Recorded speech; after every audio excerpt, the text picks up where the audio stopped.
पिछली वीडियो के अंदर हमने सीखा था कि हम किस तरह से QR कोड को जनरेट कर सकते हैं। तो आज की इस वीडियो के अंदर हम देखेंगे कि हम किस तरह से QR कोड को स्कैन कर सकते हैं।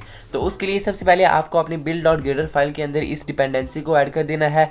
इसी लाइब्रेरी की हेल्प से हम अपने QR कोड और बार कोड को ईजिली स्कैन कर सकते हैं।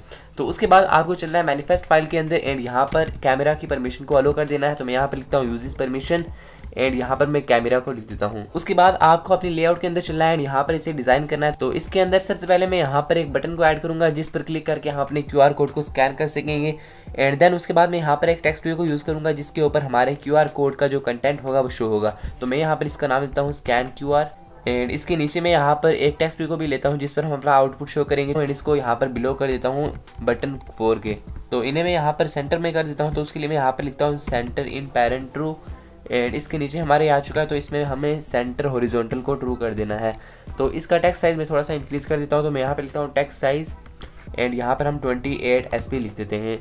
उसके बाद थोड़ी मैं इसे टॉप से मार्जिन देता हूँ। तो मैं यहाँ पर लिखता हूँ मार्जिन टॉप 15 dB। तो यहाँ पर हमारी जो UI है वो रेडी हो चुकी है। तो यहाँ पर मैं इन बटन और टेक्स्ट व्यू को ID देता हूँ। तो मैं यहाँ पर सबसे पहले बटन को ID देता हूँ स्कैन QR एंड टेक्स्ट को ID देता हूँ टेक्स्ट एंड यहाँ से भी हम इसे रिप्लेस कर देते हैं। तो अब हम चलते हैं अपनी जावा फाइल के अंदर एंड स्कैनिंग का सभी काम करते हैं। तो उसके लिए सबसे पहले मैं यहाँ पर सभी वेरिएबल्स को डिक्लेयर कर लेता हूँ एंड यहाँ पर हम इन दोनों को इनिशियलाइज भी कर देते हैं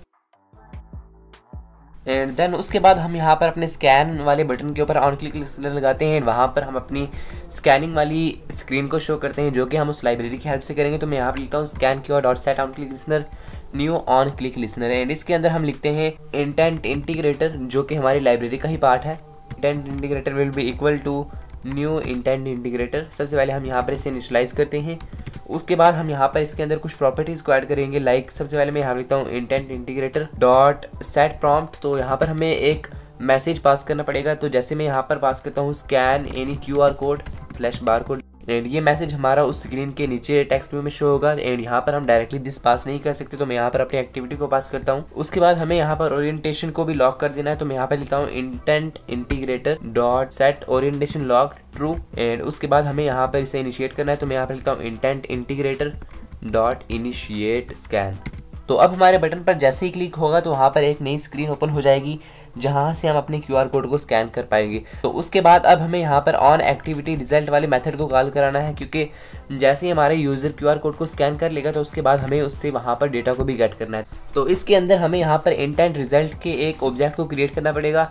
मैं यहाँ पर लिखता हूँ intent result will be equal to. तो इसके अंदर हमें अपने लाइब्रेरी के ही वेरिएबल को यूज़ करना है। तो मैं यहाँ पर लिखता हूँ intent integrator dot parse activity result and यहाँ पर हमें 1 by 1 सभी वेरिएबल्स को पास कर देना है जो हम गेट कर रहे हैं। तो सबसे पहले मैं रिक्वेस्ट कोड को पास करता हूँ एंड देन रिजल्ट कोड को यहाँ पर पास करता हूँ एंड देन अपने डेटा को भी यहाँ पर पास कर देता हूँ।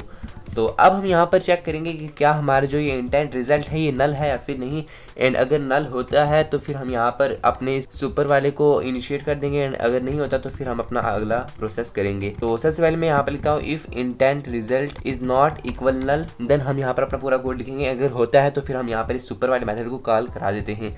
देन इसके बाद हम चेक करेंगे कि अगर हमारे इंटेंट रिजल्ट के अंदर कोई मतलब कि यूज़र ने जैसे QR कोड को स्कैन करते ही बैक प्रेस कर दिया तो हमारे पास वहाँ पर कंटेंट नहीं होगा। तो उसके लिए हम यहाँ पर लिखते हैं if intent result dot get content is not equal to null then हम यहाँ पर अपने सभी काम को परफॉर्म करेंगे एंड अगर वो नल होता है तो फिर हम यहाँ पर उसे एक टोस्ट शो करेंगे दैट कैंसल्ड एंड जब हमारा नल नहीं होगा तो हम अपने टेक्स्ट व्यू के ऊपर यहाँ पर उस डेटा को शो कर देंगे। तो मैं यहाँ पर लिखता हूँ text view dot set text and यहाँ पर हम अपने intent result dot get content को यहाँ पर पास कर देते हैं। तो इसी के साथ हमारा स्कैनिंग का पूरा काम हो चुका है। तो अब मैं इसे अपने डिवाइस के अंदर रन करता हूँ, चेक करता हूँ कि क्या ये परफेक्टली काम कर रहा है या फिर नहीं।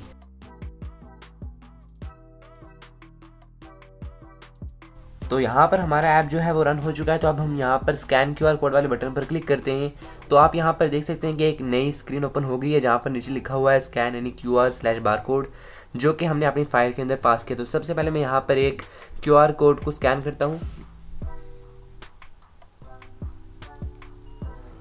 तो आप देख सकते हैं कि उसके कंटेंट को पूरा उसने यहाँ पर शो कर दिया है। तो आप UI को अपने अकॉर्डिंग कस्टमाइज़ भी कर सकते हैं लेकिन हमारा पर्पस था कि हम किस तरह से QR कोड को स्कैन कर सकते हैं। सो गाइस यही थी हमारी आज की वीडियो। मिलते हैं ऐसी नई वीडियो के अंदर, तब तक के लिए goodbye and take care.